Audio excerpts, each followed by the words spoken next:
Hey Saints fans, welcome to another installment of Marymount Athletics summer segment, Behind the Moment. Every Thursday over the summer, we've been diving back into some of the greatest moments in each program's history. Today, we welcome back arguably the best swimmer in Marymount history, Anna Macedonia, a two-time CAC Swimmer of the Year and All-American who remains the only swimmer in program history to make it to the NCAA Championships. Thank you for joining us today, Anna. Of course, and I'm happy to be here. All right, I just want to start out giving everybody an idea of how much of an accomplished career you had at Marymount. And trust me, I'm sure I'll miss a thing or two. You were a two-time CAC Swimmer of the Year, still hold 7 program records at Marymount, still hold a CAC Championship record in the 100 back, made it to 2 NCAA Championships, including being named an All-American in the 100 back your junior season. Let's just start out by talking a little bit about your time in the pool as a Saint. Sure. So I actually didn't start off as a Saint in August, typically as all the other athletes did. So prior to starting, I was in the running for a Clear Blue scholarship at Marymount. And I found out that I was a finalist for that scholarship and it fell through. So I wasn't able to get the financial assistance that I really needed to. So I started off at George Mason. It really wasn't what I wanted it to be. So in like November, December, I started emailing Mike Clark and just said, hey, Mike, like, I'm really not enjoying my time at Mason. I'd love to come back. You know, however you can help me, I would really appreciate it. So he and I went back and forth and gratefully I was able to come and start in January, but I actually started like from the ground running when they were training for their Key West annual trip. So I joined them for that trip, and right away I just really fell in love with the amount of camaraderie that there was in the team. It's very different than what I came from. I was very used to the I mentality and really just focusing on the individual rather than the team. And right away I could tell what a bond that there was on the team, and whatever the individual person's success was, it really was also a reflection of the team. So I really attributed a lot of, my hard work and success around those individuals on my team that continue to push me. You really shined at the CAC Championships over your career. Individually, you earned 1 second team nod your freshman season. You followed it with 2 more second team nods and your first team honor your sophomore season. And then you never lost again. You had 6 first place honors across your junior and senior season, along with a couple of relay championships to grab 2 CAC Swimmer of the Year honors. Talk about the CAC Championship and how your confidence kind of continued to build throughout your career. So really that CAC Championship is the culmination of all the hard work that we put forth from the start of our training to the end of our training. And so all of us, I mean, from every single meet, it's really kind of just a practice run of how CACs is going to be. So I really kind of built my confidence, especially my junior year. Growing up, like I always felt like very comfortable not being like kind of the center of attention. I was on a very competitive swim team alongside my twin sister, and really I became very confident with just being part of the relay and part of just kind of being at kind of the background. And it really wasn't until I started at Marymount that I felt like I was really coming into my own as an athlete, especially as a competitor. So one of the main things that really changed is how I approached coming into meets and my individual events. So I really started working a lot with preparing myself mentally, like being able to go through my events in my head, kind of self-talk my way through, telling myself that I could do it, telling myself that I was powerful, telling myself that I was going to do everything that I, set out to do. So I really started believing in this like power of positive thinking. And so I just like every practice, every event, every meet, like that's kind of the approach that I went into, like really thinking that like I was going to put everything that I was working on physically and mentally like into the actual races. And so when I came to the CAC Championship, it was just kind of like I approached it just like any other meet or even any other practice. But one of the main differences in, you know, a regular swim meet versus the CACs is it's kind of like a marathon. You have to really go in there thinking like, this is going to be like the toughest 4 days of my life. So, and also, you know, when you approach something like the CACs, you're not only thinking about your individual races, but you're also thinking of, you know, the relays. So if I'm doing 100 back, what my favorite event in the CAC is, like, I'm doing prelims, I'm also doing finals, and then I'm also having to do that same event 2 times, prelims, finals, for my actual like relay event too. So, again, like with all the preparation that I went forward in physically preparing myself, mentally preparing myself, it was really that culminating factor and being able to make sure that, you know, my body was physically ready and mentally ready to be able to, you know, handle that. I can't even imagine swimming for 4 straight days. Seriously. Yeah. But that junior season, you qualified for NCAA Championships in 3 different events. You were the first swimmer in program history to do so. Your trip to Knoxville had you swimming in the 50 free, the 100 back, which you loved, and the 200 back. What was that trip like the first time swimming on the big stage? So it was actually extremely difficult. So you kind of get to the point where you're training all the way through to get to the CACs. So like the CACs is like the top of the mountain. So once you get to the top of the mountain, you're like, okay, I'm done after this. Like I can relax, like I can sleep in, like this is going to be great.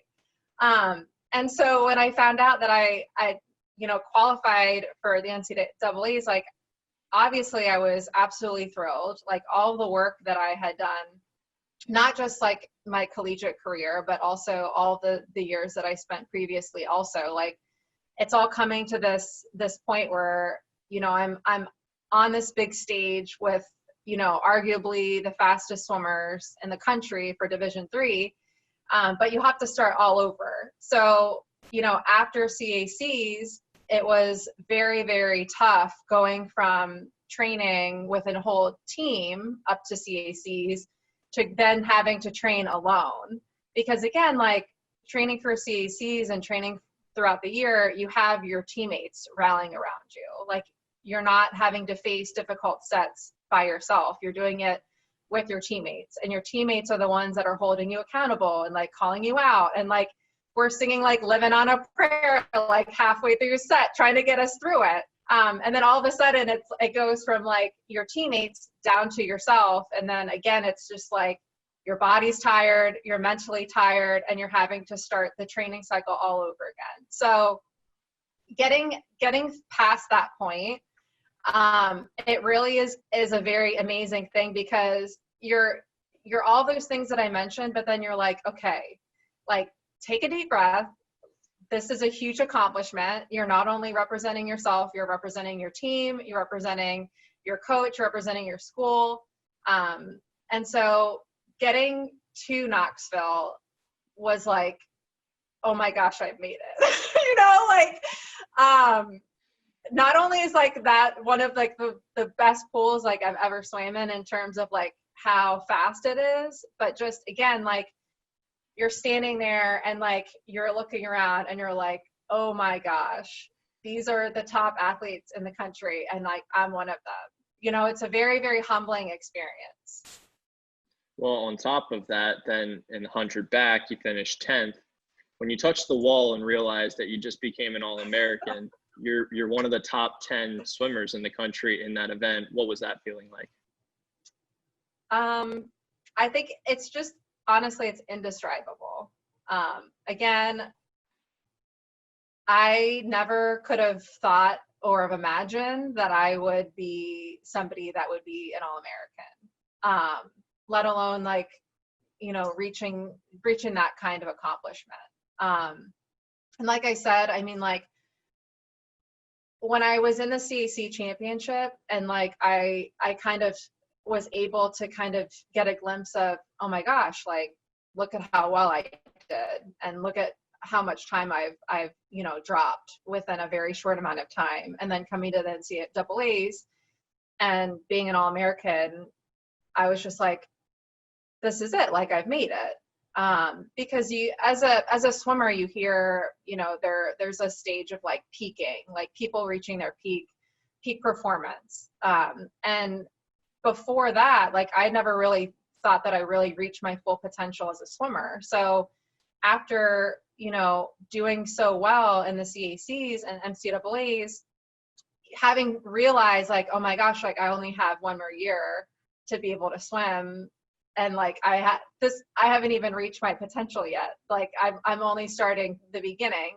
That was actually a very like sad moment. I was like super ecstatic and like very happy and ecstatic, but realizing like, oh my gosh, like I'm going into my senior year. Like that's really exciting, but it's also like really sad because you get to like, you're looking at the Olympic Road and you see like, the castle, and then that's it. So. And that's a great segue. So with that into your senior season, you did book another trip to the NCAA Championships. This time it was in Indianapolis. Again, you qualified in 3 events. This time it was the 50 and the 100 free, and of course the 100 back. Was there a different feeling at the end of that championship? Like, oh, this was my last race as a Saint? Definitely. So my senior year was definitely different. And knowing that this was going to be my last year at Marymount, I just had a different set of expectations for myself. And I think years prior, I wanted to set reasonable expectations for how I was going to perform. Of course, like I had goals in the events that I swam, and I like had those goals posted where I could see them every day. But really like going into my senior year, I was really like, okay, like these are the times that I want to get, like I want to go back to the NCAAs. Like those are types of goals that I had, knowing that this was going to be my last year and I wanted to make it the best that I could. Something a little bit different that happened was, I mean, the training from, again, like the physical training, the mental training continued. And another thing that I ended up doing too was that, 2012 was an Olympic year. And so, Mike and I spent a lot of time outside Marymount where I was actually practicing with another year-round group long course. And I, went to compete at nationals in December on a long course stage, just because, again, like people were trying to qualify for Olympic trials. So I had, things that I wanted to do with Marymount, but then things that I wanted to do outside of Marymount because, I had this goal of going to the Olympic trials, qualifying for trials and going. So that was definitely something that was a little bit different. So I was putting a lot more hours in the pool, not just with Marymount, but also like over the weekends and everything. In December following the winter national meet, I was finishing up my senior thesis and I fell down a flight of stairs and actually cracked 3 ribs and pinched my nerve in my back. And so I went to a training trip anyway, but I definitely had to keep it easy so I wasn't straining my back too much. But that was definitely like a realization where I was like, oh my gosh, like I don't want this to get in the way of, any of my goals, which is why I think I was so diligent with trying to, nurse the injury, but continue to like feel good in the water doing it. Thankfully, like that was kind of a challenge to overcome. But again, like I think that it just really helped me to continue to be resilient and just keep my eye, on the prize, so to speak. So when I was training for CACs, like I trained for it the same way that I had. But again, it was a little bit different just because I wasn't training for the 200 back. I was strictly focusing in on the sprint events, which, again, was a little bit different from the year prior. But again, I was so incredibly humbled again by having the opportunity to go to NCAAs for the second time on being on that national stage was like, again, like absolutely amazing. And being able to represent myself and represent my team and my school, like there's nothing better than that. So like, I will like cherish those memories forever for sure. So I don't want to short you any of your other honors.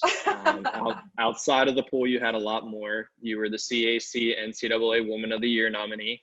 You were a COSIDA Academic All-American. You were a CSCAA Scholar All-American, Virginia Academic All-State, the Linda McMahon Scholar Athlete of the Year. And hopefully here in 2 years, once you qualify for Marymount Athletics Hall of Fame, we can call you a Hall of Famer then too. But just talk about your all-around experience at Marymount and what you might relay to the current or future Saints in the swim program. So I think for me, I really saw myself as a student athlete, and that student aspect really took priority. I mean, of course, like swimming was really important, but I knew that educationally and the experiences that I had in the classroom, like those are really going to afford me opportunities that swimming isn't going to afford me. So I took my studies very, very seriously. And I've continued to progress in my educational career. Like I'm pursuing a PhD. I've, gotten multiple degrees since then. So I just really feel like Marymount not only really helped to provide me a very solid foundation and gave me just an incredible college experience, but it really provided me the skills and attributes necessary to be successful in all facets of my life. So I was able to graduate with a BA in art education and got a job very shortly after I graduated. And from there, got a master's degree and a certificate, and I've been an assistant principal the last 3 years. So again, like I attribute a lot of the success that I've had because of my experiences at Marymount. And again, like I think the most important thing about Marymount was it was the perfect fit for me. So when I started off at Mason, and I'm not bashing Mason, I'm going to Mason right now. But at the time, I needed something that was smaller and more intimate, where I could, build relationships with my professors and have a very close-knit community within the athletes that I, was working with, all, as well as relationships with, peers that I was meeting in my classes. And that was really important to me. And I wanted to be able to walk on campus and be able to recognize people and say hi to them. And again, just have a lot different of an experience. So I was able to do everything that I wanted to do. I was able to swim. I was able to have like a very close-knit community in the classroom. And I was also able to be part of organizations on campus too. So I was able to experience all of this at Marymount. And I was able to do it in a short amount of time. And, Marymount also provided me a lot of scholarships and financial aid that made it so that I could afford to go there myself. So I can't like talk about it enough, how much of an amazing opportunity that I had coming to Marymount, and also like being able to give back in a way. And again, like being able to, be so successful and be able to attribute that, to the program and to my experiences at Marymount is just very, very humbling. Plus you got 4 great years down at Key West too. So. I did. Best right. New Year's ever. Uh-huh. Well, I always like to wrap up these conversations giving you a chance for final comments on this moment. Give everybody kind of a viewpoint on something they wouldn't see from the results sheet or the releases online. Just your experience and something we wouldn't have seen. So I think one of the most important things to think about is there are so many culminating factors that went into these specific moments in time. I was experiencing a lot of difficult moments, throughout college. I had a lot of things going on with my family that I had to overcome.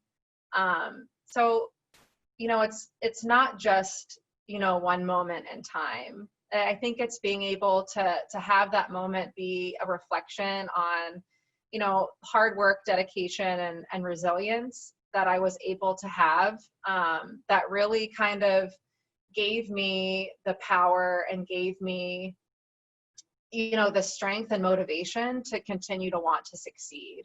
And I've learned so much through my experiences, especially in athletics, with, what it takes to be resilient, what it takes to come back from, disappointment or, hardship, and being able to use that for, to establish growth producing results. So I am just like incredibly, proud of myself for things that I have been through that have definitely helped to strengthen me as a person and as an athlete.